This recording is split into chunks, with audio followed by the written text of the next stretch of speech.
Thanks so much for joining us, Dr. Sandra Lee. Thank you for having me. So tell us first a little more about your scientific background, your medical background. Well, it's definitely been a journey. I started by getting my Bachelor's of Science in Biochemistry from Beloit College, and then followed by a PhD in Biochemistry from the Medical College of Wisconsin. And then my postdoctoral training was at Harvard Medical School and Boston Children's Hospital. And then I returned to Wisconsin then to direct 2 different types of laboratories. First, I directed a research laboratory and then a clinical laboratory. And my career has really been focused on understanding the cause of disease in children. And that has taken me into many different realms. I have, throughout my career, I've looked at cancer, I have looked at congenital heart disease, and more recently, the clinical lab that I directed, we were developing genetic tests that we could use to detect disease in children, such as cystic fibrosis and hearing loss. Wow. So really quick, what does a day in a laboratory as a scientist studying disease look like? You are going to be analyzing and looking at cells and tissues and trying to, using multiple different techniques and applications to really and these are like Petri dishes, and you're wearing a white lab coat. Absolutely, you're going to have test tubes. You're going to have DNA. You're going to be microscopes, and you're going to be doing whatever you can to look at that tissue as intently as you can and understand what's going on in it. So were you doing research on stem cells? Was stem cells part of the research that you did? Not specifically stem cells, but we were interested in the cells that were involved in congenital heart disease and understanding that mechanism at the earliest stage of development and what caused that disease in children. So what we would do is we would actually we would obtain tissue from children that were going in for surgeries related to their heart defect, and we would actually take some of that tissue that was discarded from their surgery, and we would actually isolate the cells from that tissue, and then we would study it in the laboratory. In the drive to discover cures for all the diseases and ailments that children and adults face right now, there's a lot of hot debate around stem cell use. And there's, first of all, the difference between stem cells from an adult and then stem cells from a often aborted child. Can you talk to us about the difference? What is the difference between doing research on an adult stem cells versus embryonic or fetal cells? Absolutely. So if you were to do research on an embryo or a fetus, that would involve and it would necessitate the actual destruction and intentional killing of that human life in order to obtain those cells. So if you take stem cells from a baby, a preborn child, at the age of an embryo or fetus, it's death for that child. So unless if it was by natural causes, by miscarriage. Okay. But that's where the ethical and the unethical line is drawn. So if it's in the intentional killing of that human life, that is unethical. And is most of the research done, and I know we'll get to this more in a little bit, but most of the research done on embryos or fetuses on preborn children, it's from aborted tissue, or is it from miscarried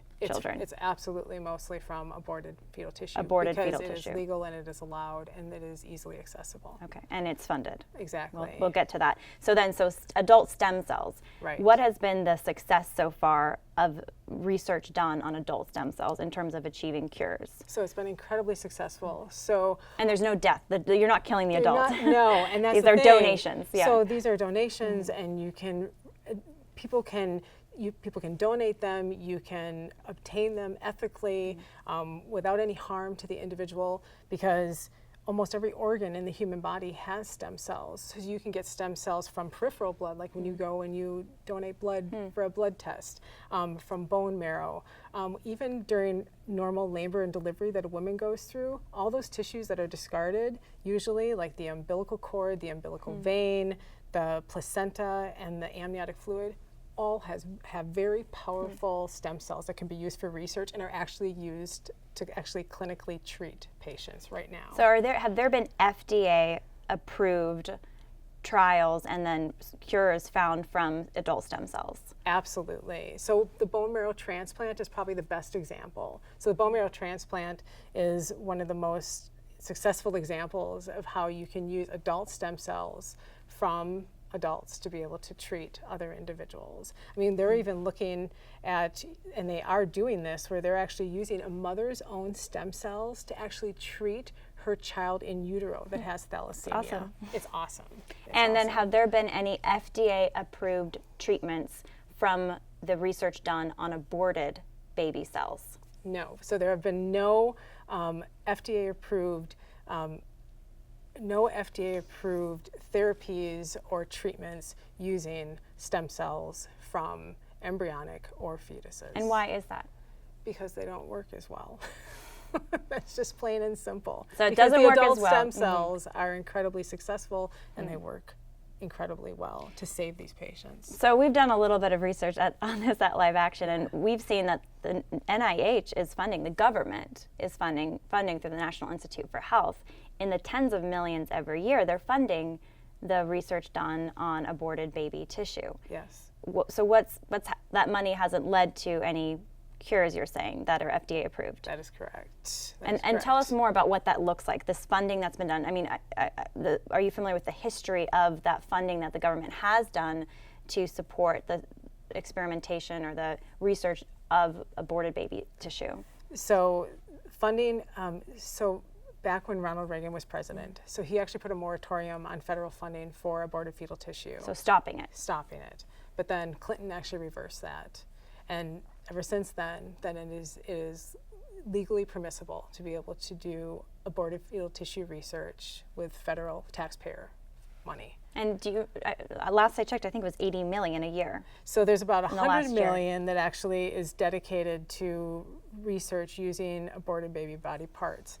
20 million of that is actually intramural grants, NIH grants. So like the FDA, I don't know if you've heard about that the Trump administration actually came down and halted an FDA and actually stopped an FDA grant that was an FDA contract in which they were obtaining aborted fetal tissue from ABR to do their research. But then the other 80 million is actually going to other investigators throughout the nation. So 80 million going to fund baby Right. body part research. Right. Walk me through with abortion. I mean, there's 3,000 abortions a day in America, so that's a lot of the bodies of children in the first, second, and third trimester. Lots of tissue from those bodies of those children being killed. Some people would say, well, not a big deal. They're dead already. Why can't we experiment on them or do research on them? What would you say to that? I would say that that child deserves the respect that every other human life deserves. And that child has already been brutally murdered through the act of abortion. And to then further go and brutally dissect them and sell their parts and make money off of it is absolutely wrong for the potential, and I emphasize potential benefit of other humans, when there are other successful therapies that are working much better. So let me get this straight. In the last year, there is $100 million from the government, federal money, taxpayer money, that went to fund aborted baby research, a body research. Correct. And from that, in that research, can you walk me through how that even works? So you have 3,000 abortions a day in this country. That's babies in the first trimester, second trimester, third trimester, all these bodies of these children. Planned Parenthood says, we're not making any money. You know, technically, federally, you can't make any money off of abortion, off of selling or trafficking the bodies of aborted babies, technically. So where does all this money going? And who is anybody profiting? So if when a mother goes in to have an abortion, if she consents to donate her baby to research after the abortion, then a clinic such as Planned Parenthood could sell that, could offer that baby to a third-party vendor such as ABR, Advanced Bioscience Resources, and ABR would then pay only $60 to obtain that entire fetus. But then, and just to clarify, $60 to Planned Parenthood per body of a baby they abort. Of a baby, and yes. if you're aborting 50 a day, 30 a day, that could add up if you're selling them all. Absolutely. And then they're making 500, 600, 800 off of an abortion, so that's another $60 on top of the abortion that they can make.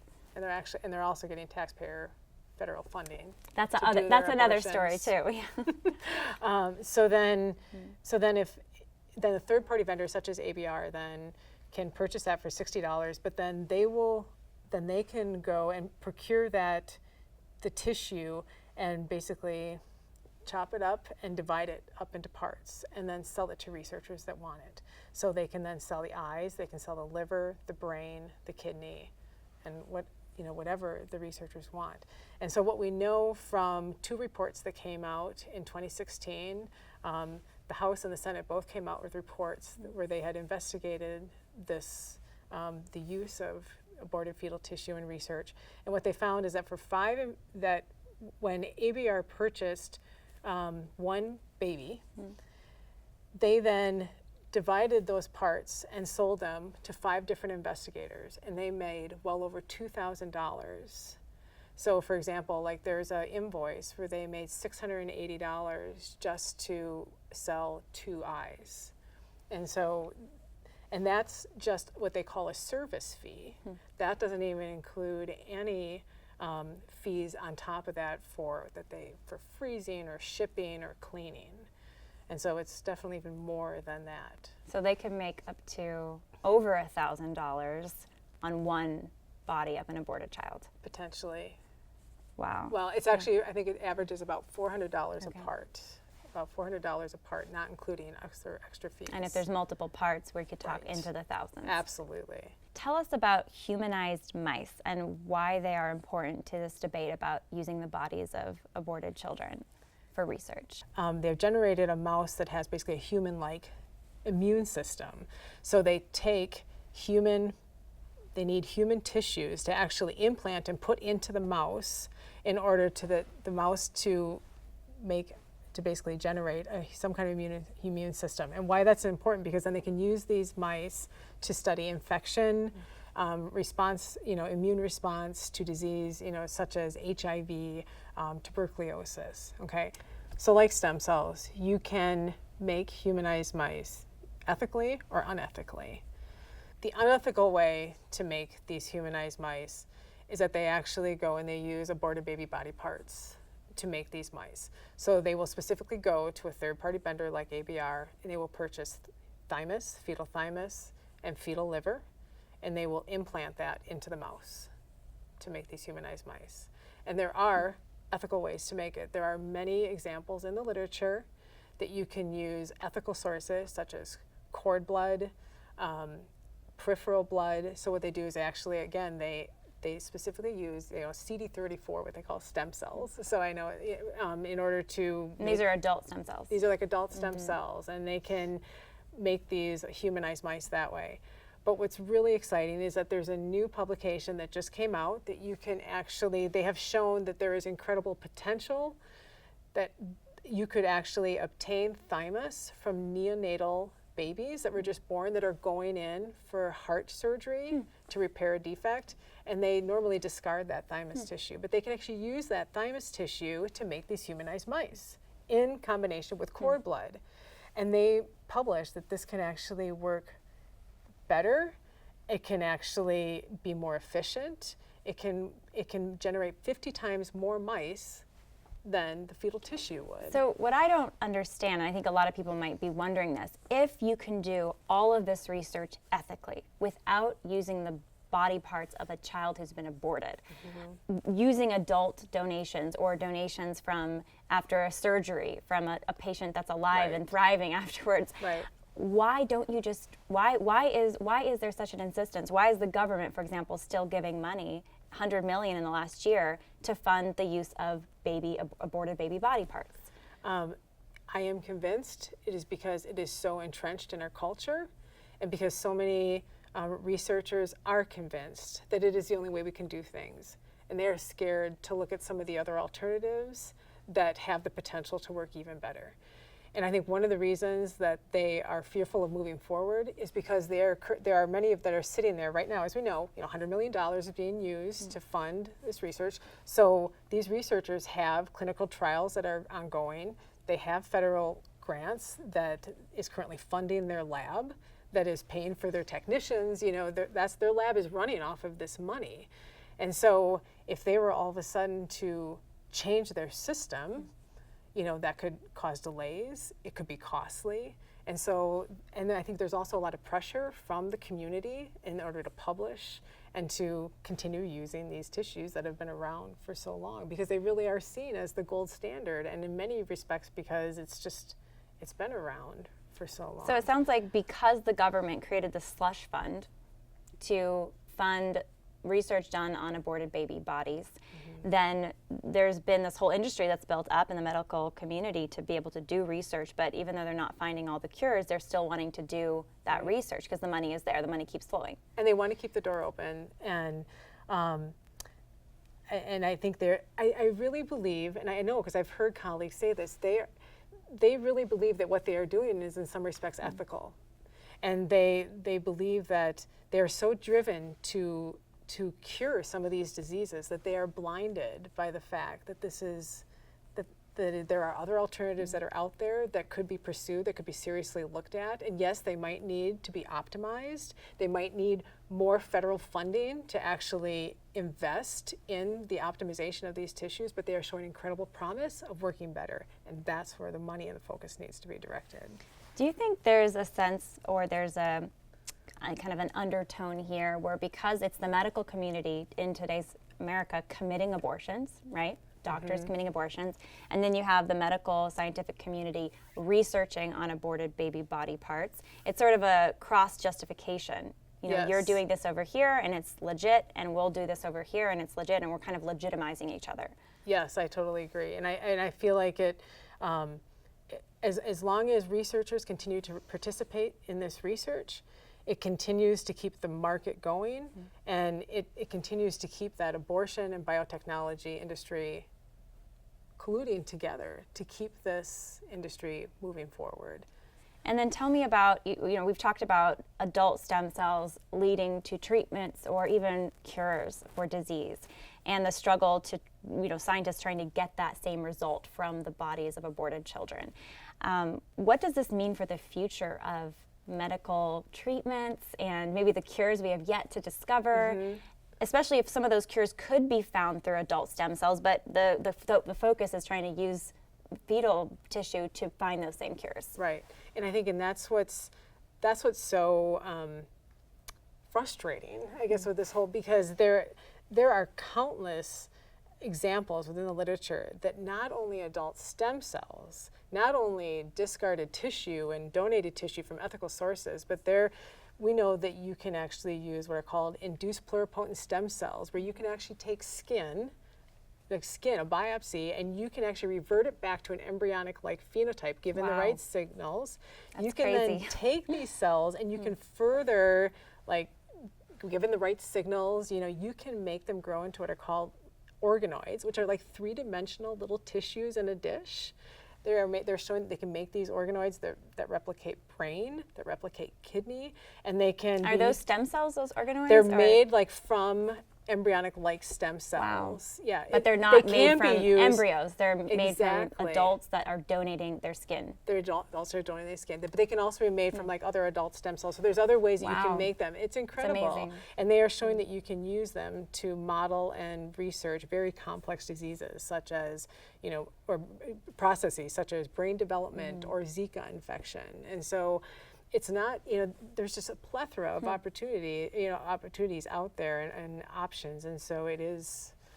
And how does this affect generations down the line? Because I think about, you know, I hope to have kids hopefully one day soon, or I think about, you know, our grandchildren, and you look at all the cures we may have found by that point, hopefully. Right. But if those cures are found using the bodies of aborted children, it's just this dark legacy, as opposed to if those cures can be found using adult stem cells, which are lovingly donated. Exactly. So I think that's why there needs to be a sunset date, so that researchers know that there is a date when they can no longer use these tissues. And they need to, and then help them transition to these other alternatives that really have the potential of working even better.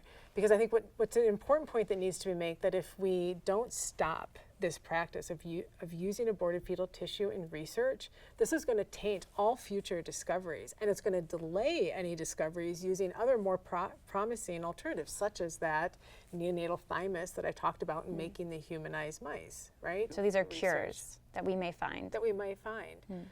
God help us if we ever do find a cure, right? Because then we're going to basically be harvesting these babies for future therapies. That's going to create such a demand on the culture. When instead we could be using adult stem cells. Exactly. That are ethically, lovingly donated. And as a mother, too, with a child, I already know the pains that I go through whenever they want to vaccinate my son.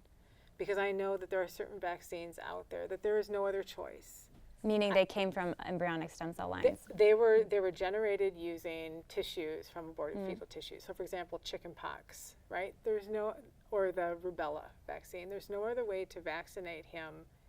So I'm making a choice. So the more that we continue to use this tissue, it's going to taint future therapies. So it's basically forcing all future generations. It's forcing us to make a choice. To use treatments that came from the broken bodies of children aborted. Exactly. And so it becomes really a conscience right issue, right? But so there may not be another treatment. Another option. Exactly. So then and I think then on top of that, there's also the issue that the more and more that these tissues become entrenched into our research and further embedded and deeper into the system, it's going to be harder and harder for people to move away.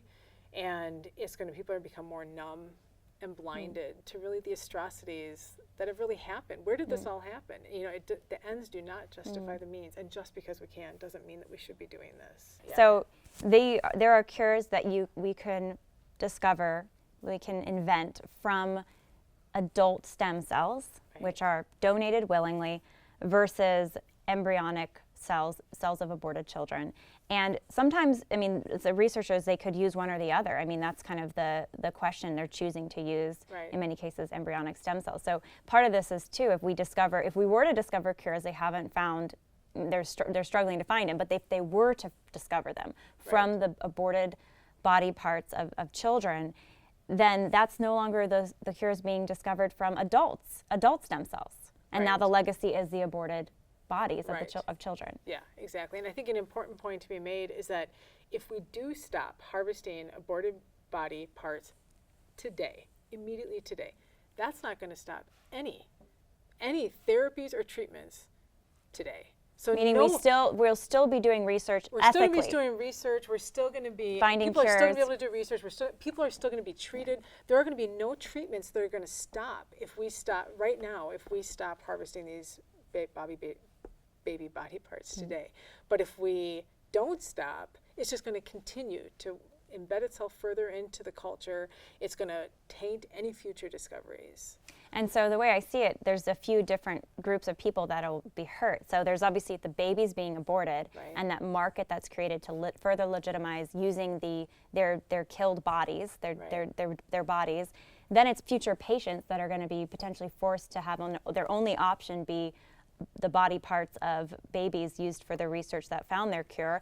And then there's the researchers. If I'm a pro-life researcher and this is all I've got funding for, that's all that's going on, this is what I'm stuck with, this choice of either leave research or use the body parts of children that were aborted. That's exactly right. In 2015, many were shocked by the incredible findings from the Center for Medical Progress. Live Action's been doing investigative research for years, and then CMP exposed something that no one had really seen for years, which was the trafficking of baby body parts in this country. Horrific declarations from Planned Parenthood executives explaining how they want to barter and negotiate to buy baby body parts, or to sell baby body parts. What was your take on that whole investigation and then the fallout in 2015? My take on it was that it was happening at the exact same time that my institution was inquiring as to who was using this tissue, because a bill was just introduced in the state that would ban the use of this tissue. And so people were up in arms, and they were just like, scientists were like, we can't have this happen. And so it would ban the use of aborted baby body tissue, aborted baby tissue. Right. And so there were a lot of the institutions in my state were strongly opposed to this legislation. And so they started to ask investigators whether they were doing this research. And I was sitting at my desk when that email came through, and I immediately knew, like, that's it. They cannot assume that all scientists agree that this is right. And I knew of other colleagues that felt the same way I did. We started making cold calls and we started saying, this is wrong. We need to stand up, and we need to be the voice for these unborn, and we need to let them know that this is not right, it is not necessary, and this needs to stop now. And so that's when we went, we testified in front of the state. Unfortunately, the law was not passed. But seeing those videos created awareness. For me, it, even though I knew it was happening, it put a face, right? It put a face to these children. Literally a face. In these videos, actual footage from abortion clinics of these bodies of these children who were just killed. Exactly. And are now going to be sold. Yeah. So it changed. Everything at that time changed my life. Thank you for speaking out and being willing to go against the grain, especially at a time when the medical community has been corrupted because of Roe v. Wade, because of 7 Supreme Court justices. That's right. And now abortion is seen as some sort of health care when it's the antithesis of it. Yeah. So thank you for your strength and your voice and speaking out.